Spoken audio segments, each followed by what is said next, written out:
নমস্কাৰ ছাত্ৰ ছাত্ৰীসকল ই কক্ষালৈ তোমালোকক স্বাগতম জনাইছো মই তোমালোকৰ পৰিণীতা মেম আজি আমি গুপ্ত সাম্ৰাজ্যৰ উত্থান পাত্ৰীৰ দ্বিতীয় অংশটিৰ বিষয়ে আলোচনা কৰিম চাও আহাচোন আজি আমি কি শিকিম আজি আমি শিকিম গুপ্তসকলৰ আৰ্থ-সামাজিক দিশটোৰ বিষয়ে গুপ্তসকলৰ আৰ্থ-সামাজিক দিশটোৰ বিষয়ে শিকিম লগতে গুপ্তসকলৰ ব্যৱসায় বাণিজ্য লগতে গিল বা নিগম ব্যৱস্থাৰ বিষয়েও আলোচনা কৰিম এতিয়া আমি চাওহা গুপ্তসকলৰ আৰ্থ-সামাজিক ব্যৱস্থা ভূমিদান আৰু সামন্ত প্ৰথা গুপ্তসকলৰ আৰ্থ-সামাজিক ব্যৱস্থাত কি আছিল ভূমিদান প্ৰথা আছিল লগতে সামন্ত প্ৰথা আছিল এই বিষয়ে আজি আমি পঢ়িম বেছিভাগ লোকে কি আছিল গুপ্তকালত বেছিভাগ লোকে আছিল কৃষিৰ লগত জড়িত মানে কৃষি কামৰ লগত বেছিকে জড়িত আছিল কৃষি কৰ্ম কৰিছিল জীৱিকাৰ মুখ্য উদ্দেশ্য কি আছিল কৃষি আছিল ইয়াৰ পিছতে গুপ্তসকলে কি কৰিছিল কৃষি আৰু ভূমি বিভাজনৰ ওপৰত কৃষি আৰু ভূমি বিভাজনৰ বিকাশৰ ওপৰত গুৰুত্ব আৰোপ কৰিছিল ভূমি বিভাজন কৰিছিল আৰু কৃষিৰ ওপৰত কি কৰিছিল গুপ্তসকলে বিকাশৰ ওপৰত গুপ্তসকলে গুৰুত্ব প্ৰদান কৰিছিল ইয়াৰ পিছত কি হৈছিল সোৱা গুপ্ত সাম্ৰাজ্যৰ ভূমি বিভাজন তিনিটা ভাগত হৈছিল প্ৰথমটো হৈছে ৰজাৰ মালিকাধীন মাটি আৰু অধীনস্থক দৰমহাৰ হিচাপ দিয়া এটা ভাগ আছিল ৰজাৰ মালিকাধীন মাটি মানে ৰজাৰ তলত যিবিলাক মাটি আছিল আৰু সেই মাটিবিলাকৰ অধীনস্থক কি হৈছিল দৰমহা দিয়া হৈছিল ইয়াৰ পিছত কি আছিল ৰাজকীয় উৰ্বৰা ভূমি কিছুমান আছিল ৰাজকীয় উৰ্বৰা ভূমি আৰু কিছুমান আছিল কৃষকৰ কৃষি ভূমি মানে কৃষকে যত খেতি বাতি কৰিছিল সেইবোৰ আছিল কৃষকৰ কৃষি ভূমি ৰাজ উৎপাদিত সামগ্ৰীৰ কি হৈছিল 4 ভাগৰ এভাগৰ পৰা 6 ভাগৰ এভাগলৈকে কৰ হিচাপে আদায় কৰিছিল মানে কি কৰিছিল 4 ভাগৰ এভাগ আৰু 6 ভাগৰ এভাগ ৰজাই কি লৈছিল কৰ লৈছিল মানে যিমান উৎপাদন হয় সেই ভাগটোৰ 4 ভাগ কৰি এভাগ কি কৰিব লাগিব ৰজাক দিব লাগিব কৰ হিচাপে দিব লাগিব আৰু কবাত কি হৈছিল যে যিমান উৎপাদন হয় 6টা ভাগ কৰি তাৰে এভাগ কি কৰিব লাগিব ৰজাক দিব লাগিব ইয়াৰ পিছত কি হ'ল গুপ্ত সম্ৰাটসকলে ব্ৰাহ্মণক মাটি প্ৰদান কৰিছিল আৰু এইদৰে ভূমি বিতৰণ আৰু দান কৰাৰ ফলত গুপ্ত যুগত এছাম ভূমি মালিক অথবা সামন্ত শ্ৰেণীৰ কি হ'ল সৃষ্টি হ'ল সামন্ত শ্ৰেণীৰ সৃষ্টি হৈছিল আৰু সময়ৰ লগে লগে কৃষকসকলে মাটিৰ মালিকৰ অধীনস্থ হৈছিল ভূমি দান কৰিছিল কিছুমান মানে ৰজাই কি কৰিছিল ভূমি দান কৰিছিল তাৰ পিছত সেই ভূমিৰ ওপৰত কি হৈছিল কিছুমানে আকৌ সেই ভূমিখিনিক লৈ মানে যিবিলাক ধৰি লোৱা ভূমিহীন কৃষক তেওঁলোকক কি কৰিছিল খেতি বাতি কৰিবলৈ দিছিল হেনেকে তেওঁলোক কি হ'ল মাটি মানে সময়ৰ লগে লগে কি হ'ল কৃষকসকল মাটিৰ মালিকৰ অধীনস্থ হৈ পৰিল মানে মাটিৰ মালিক বেলেগ আৰু খেতি কৰা মানুহ বেলেগ হেনেকুৱা হৈ পৰিল সময় যোৱাৰ লগে লগে ইয়াৰ পিছত কি হ'ল এয়া চোৱা এইখন এখন ছবি দেখাইছে এয়া হ'ল ব্ৰাহ্মণসকলক ভূমিদান দিয়া তামৰ ফলি এই তামৰ ফলি এনেকুৱা ধৰণৰ তামৰ ফলি আছিল আৰু এই তামৰ ফলিত কি কৰিছিল ব্ৰাহ্মণসকলক ৰজাই কি কৰিছিল ভূমিদান দিছিল ধৰি লোৱা এখন তামৰ ফলিত এনেকে এভাগ মাটি আছে এতিয়া যে মাটিৰ দলিল থাকে তোমালোকে নিশ্চয় জানা মাটিৰ দলিল থাকে নে নাই এনেকুৱা কাগজত কিবা মাটিৰ এনেকে হিচাপ নিকাচ লিখা থাকে আৰু আগতে ক'ত আছিল আগতে তামৰ ফলিত লিখি থৈছিল আৰু তাৰ পিছৰ পৰা কি কৰিছিল ব্ৰাহ্মণক দান দিছিল ৰজাই ব্ৰাহ্মণক মাটি দান দিছিল এনেকে ইয়াৰ পিছত এইখন চোৱা গুপ্ত যুগৰ ব্যৱসায় বাণিজ্য এই মেপখন চোৱা ব্যৱসায় বাণিজ্য কেনেকে বন্দৰসমূহ আছিল বন্দৰসমূহ ক'ত আছিল তাৰ পৰা গুপ্ত যুগৰ ব্যৱসায় বাণিজ্য চলিছিল এইটো চোৱা ভৃগুকচ্ছ তাৰ পিছত ছপৰা কল্যাণ এইগিটা ক'ত আছিল পশ্চিম ভাৰতৰ বন্দৰ আছিল তাৰ পিছত চোৱা তাম্ৰলিপি এইটো ক'ত আছিল তাম্ৰলিপি বন্দৰটো আছিল গংগা উপত্যকাত তাৰ পিছত চোৱা কালিকট কাবেৰীপট্টনম এইবোৰ ক'ত আছিল দক্ষিণ ভাৰতত এইগিটা বন্দৰৰ পৰা কি হৈছিল ব্যৱসায় বাণিজ্য চলিছিল আহা যোৱাৰ সা সুবিধা হৈছিল আৰু এই বন্দৰসমূহৰ পৰাই ব্যৱসায় বাণিজ্য চলিছিল ব্যৱসায় বাণিজ্যত অৰ্থনৈতিক উন্নয়নত মূল ভূমিকা পালন কৰিছিল অৰ্থনৈতিক উন্নয়ন হ'ব লাগিলে কি কৰিব লাগিব ব্যৱসায় বাণিজ্য হ'ব লাগিব ব্যৱসায় বাণিজ্য হলেহে অৰ্থনৈতিক উন্নয়ন হ'ব ইয়াৰ পিছত কি হৈছিল বহিৰাজ্যত ভাৰতীয় সামগ্ৰী উষ্ম আদৰণি জনোৱা হৈছিল ভাৰতীয় যিবোৰ সামগ্ৰী আছিল বহিৰাজ্যত মানে বাহিৰৰ ৰাজ্যত কি হৈছিল উষ্ম আদৰণি জনাইছিল ভাল পাইছিল মানুহে ব্যৱসায় বাণিজ্যৰ যোগেদি ভাৰতৰ বস্তুখিনি বেলেগ ৰাজ্যৰ মানুহে বা বেলেগ দেশৰ মানুহে ভাল পাইছিল জলপথ আৰু স্থলপথৰ জৰিয়তে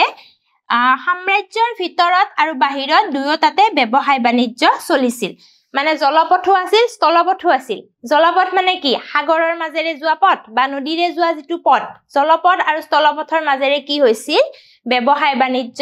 দেশৰ ভিতৰতো চলিছিল আৰু বাহিৰতো চলিছিল ইয়াৰ পিছত চোৱা মূল বাণিজ্য অঞ্চল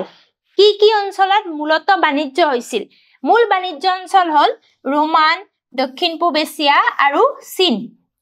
ৰোম দক্ষিণ পূব এছিয়া আৰু চীন এই দেশসমূহৰ লগত কি হৈছিল বাণিজ্যিক এটা সুসম্পৰ্ক স্থাপন হৈছিল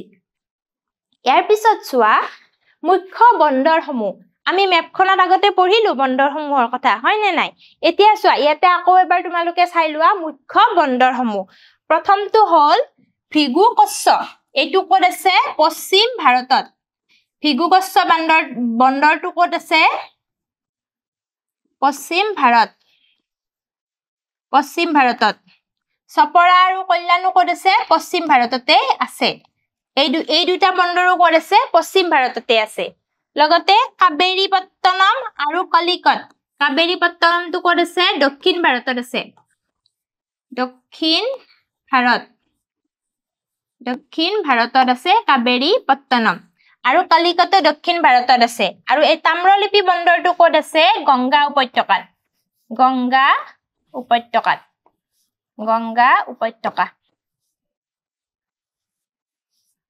গংগা উপত্যকাত আছে তাম্ৰলিপ্তি নামৰ বন্দৰটো মনত থাকিব ভৃগুকচ্ছ ক'ত আছে পশ্চিম ভাৰতত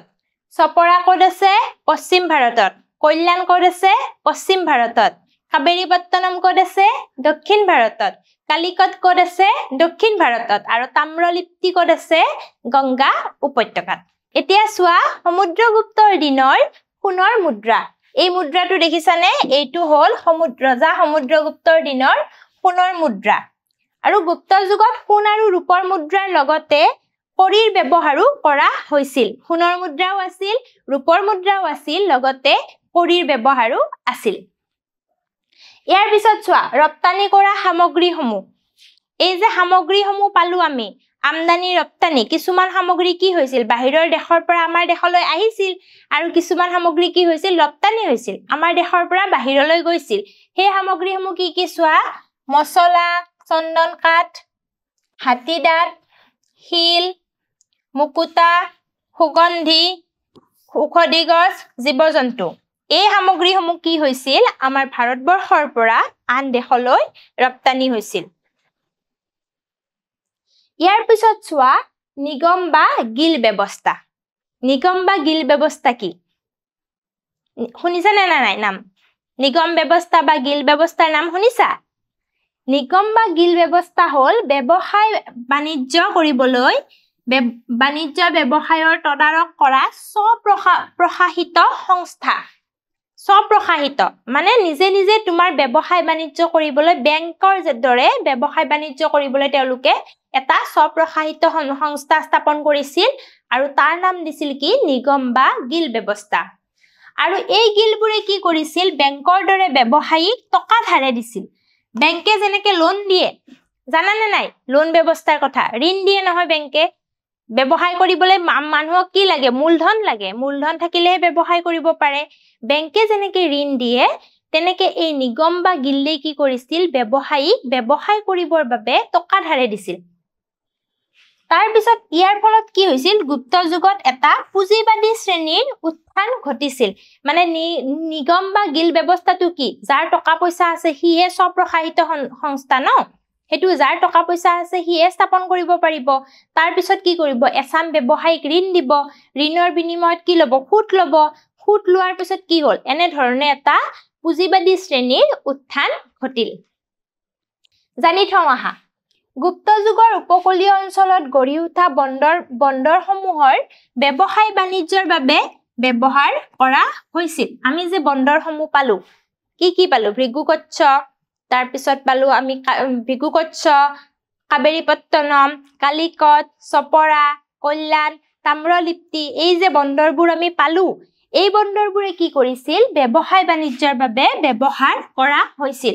আৰু তথাপিও এই পথেদি কি হৈছিল ভাৰতীয় দৰ্শন ধৰ্ম সংস্কৃতি আদিয়ে বিদেশত প্ৰসাৰতা লাভ কৰিছিল যেতিয়া এখন দেশৰ লগত বাণিজ্যিক সম্পৰ্ক এটা স্থাপন হ'ব তেতিয়া অকল ব্যৱসায় বাণিজ্যই নাথাকে বাকি আন দিশসমূহ কি হয় সেই দেশৰ লগতে সংযুক্ত হৈ পৰে ঠিক আছে আজি আমি কি পঢ়িলো মনত থাকিব আজি আমি কি পঢ়িলো যে আজি আমি পঢ়িলো নিগম বা গিল ব্যৱস্থাৰ বিষয়ে পঢ়িলো লগতে আৰ্থ সামাজিক দিশৰ কথা পঢ়িলো মুদ্ৰাৰ কথা পঢ়িলো কি মুদ্ৰা প্ৰচলন হৈছিল সমুদ্ৰগুপ্তৰ দিনত সোণৰ মুদ্ৰা প্ৰচলন হৈছিল তাৰ লগে লগে আমি কি পঢ়িলো মুদ্ৰা ব্যৱস্থাৰ কথা পঢ়িলো তাৰ পিছত আমি কি পঢ়িলো মুদ্ৰাৰ লগে লগে আমি কি পঢ়িলো সোণ ৰূপ আৰু কি মুদ্ৰাৰ প্ৰচলন হৈছিল কৰি মুদ্ৰাৰ মনত আছে নে কৰিৰ প্ৰচলন হৈছিল সোণ ৰূপৰ লগতে কৰিৰ প্ৰচলন হৈছিল হেয়া পঢ়িলো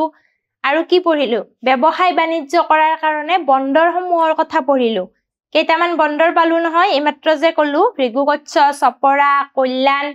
তাৰ পিছতে কাবেৰীপত্তনম কালিকট তাম্ৰলিপ্তি আদি বন্দৰসমূহৰ কথা পঢ়িলো এই বন্দৰসমূহেৰে বিভিন্ন দেশৰ লগত সংযোগ হৈছিল